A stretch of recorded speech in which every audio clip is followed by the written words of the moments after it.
artist. I do theater, I act, I write, I direct, but I think now your question is specifically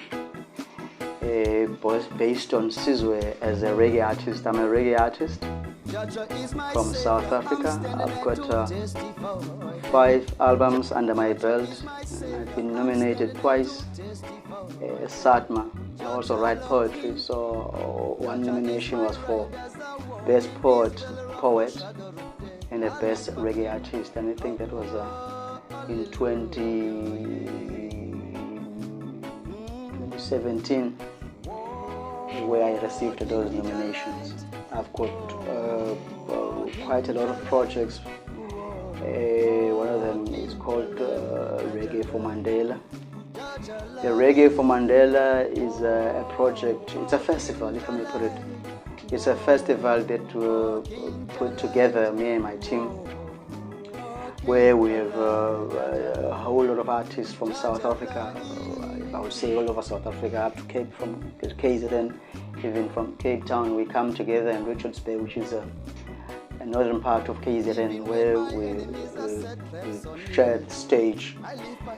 Whatever funds are generated from that event is used to purchase wheelchairs for elders. The purpose of a festival, I'll be specific, is to relive the values that Dr. Nelson Mandela lived for. Because as you can hear, the name of the festival is called Reggae4Mandela. So whatever money that is made there, we buy elderly's wheelchairs.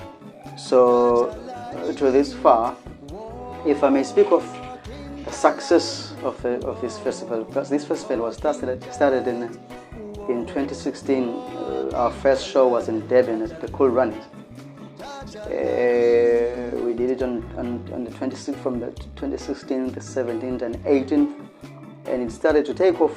I think in 2018, we kind of like, when you put up this festival, you have to make sure that you pay for transport, you pay for artists, you pay for the venue, marketing, you pay your supporting staff, the team needs to be paid, and all those things. And once you've done all that, you take whatever is left, and then go and buy the wheelchair. So at that time, we could buy only one wheelchair, and then it was 2019. And at that time, we just bought one wheelchair, as I said. In 2019, then the COVID, the pandemic started again. 2019, we were not working. The country was shut down. Any activity that had to do with entertainment was not allowed. So we couldn't do anything from 2019 to 2020, 2021, and 2022. Somewhere at the beginning, I think around about that time, the government reopened venues, entertainment. The industry could come back to its feet again, to continue doing what we were doing as artists. So we couldn't do anything in 2022 because we had just begun, and the country was still that an uncertainty as to what's going to happen. We might be, find ourselves somewhere in the middle of everything, get disturbed by the government into saying that no, the COVID is not over yet, and then they say go back to homes like they used to. They grounded us homes. But on the 2023rd, we came with a full force. We had our 4th Reggae4Mandela festival in Empangeni, in a place called near Empangeni Museum. We featured quite a lot of artists who came from all over South Africa. Like I say, we have Maverick Mavo coming from Cape Town. We had Follow Ja, it was me, it was Makawe Ngobo, and we had TK, and a whole lot of artists who said, okay, right, if you say you believe that artists are not contributing quite enough into the what Mandela has lived for, we also want to be part of it. Because I did tell them that we're not doing enough as people. I mean, if you want to be seen as people who are doing something or plowing back to our community, because our community do support our music, we'll have to have something that we show to the public that we are really part of this country, and we know that there was a man called Nelson Mandela who lived for such values, where he said, "Let us learn for others." So it was on the 29th. The festival was on the 29th of July, 2023, at that venue. A wheelchair at that time had been bought, and and then we bought another wheelchair. So, because I also work for a local radio station, we in hosting that festival, we partnered with Core FM, because I also work there as a presenter. I present reggae music there.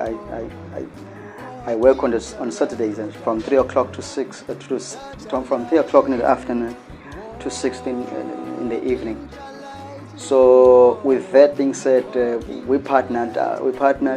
Reggae4Mandela team partnered with the Core FM. So on my slot, I made an announcement for people who might in need of such wheelchairs, because you can't know everyone. And we said people must write letters on inboxes or WhatsApp, telling us, I know someone from my village, I know someone from my township, I know someone from my neighborhood who might really need a wheelchair. So they wrote us letters, they inboxed us, and they sent us WhatsApps and all, and then they emailed us. And we received about 50 letters, and because the wheelchairs were not quite enough, we chose two. But in the end, the only one we received a wheelchair, because at that time we only had one wheelchair.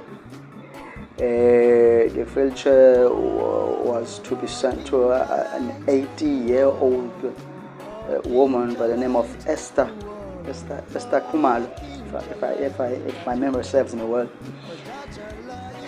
We looked for the place, and somewhere in Dundul, in the deep rural of KZN, we looked for the place until we found it. We know, however they described the condition of the lady, the situation of the lady, old lady. It was really devastating. The lady could not walk, could not do anything, could not be taken outside, and she had developed sores, at the back, because she wouldn't. There was no way that she could move from this space to that, so she kept lying there. So, but whatever they said, we didn't go. We didn't go there and say, okay, show us the sores.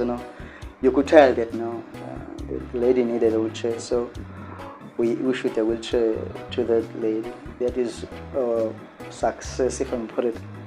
Challenge is that I wouldn't say it's a challenge per se, because in this life, if you say a challenge and you don't divide challenge, you differentiate between challenge and a problem, then already you have a problem. Then I'll say, I wouldn't say challenge. I would say how we learned, what we learned from hosting the previous Reggae4Mandela festival.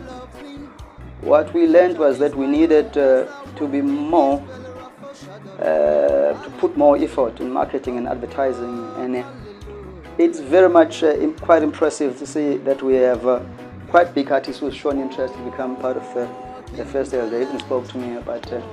Some of them will say, seriously, why am I excluded from this festival? Sister Pumi asked me that question, and Togata, the three girls from Lucky Dube band who were backing Lucky Dube, she was still, while he was still alive, they asked to be part of the festival. And then they asked to be part of the festival last year, but I did tell them we didn't have quite enough money. We could only pay a few people and artists. So I think the one they will be putting up on the 24th, on the 2024. Or 2024 of this month, in 2024, yes, 2024 this month will be far much better than the one we had last year, because we've learned quite a lot of lessons. But challenges, I'll say that we weren't really sure as to how we're going to go about, except using the radio that I work for. I wouldn't say we did enough. I would say this one was to show us what exactly we're missing, what exactly we need to do or improve. We've learned our lessons, we've had our meetings, and we've identified them, and I think we'll try to rectify them this time. So, if you were to ask me what we've learned so far, I would say that people want reggae music, even though the media houses do not give them quite enough space. They don't give us a play, play. Most radio stations aren't very keen to. I don't know. It seems like there's a sort of a conspiracy against reggae music. Now I'm just speculating. I'm not saying that's how things are, but I mean, when you look at it, you come up with it somewhere at the end of how you think of your thoughts. That okay, somehow somebody is trying to kill reggae music. I would say the only thing that reggae musicians need to do is to make sure that we play reggae music. The only thing that will make reggae music known is that we play it. Those who make it must make it. Those who compose it, compose it. Those who create it. Those who record it. And then people should make sure, especially a musician, whoever is involved in creating reggae music, must make sure that he puts it up, because the only way to get reggae music known to the public is when we play it. But basically, that's what we've learned so far, and then that's what we've done, and those are challenges. And I've just said quite a few about our successes, and I did say something about the purpose of the festival. Okay, I think I have exhausted quite enough of your time. We should stop here. My name is Sizwe, and peace.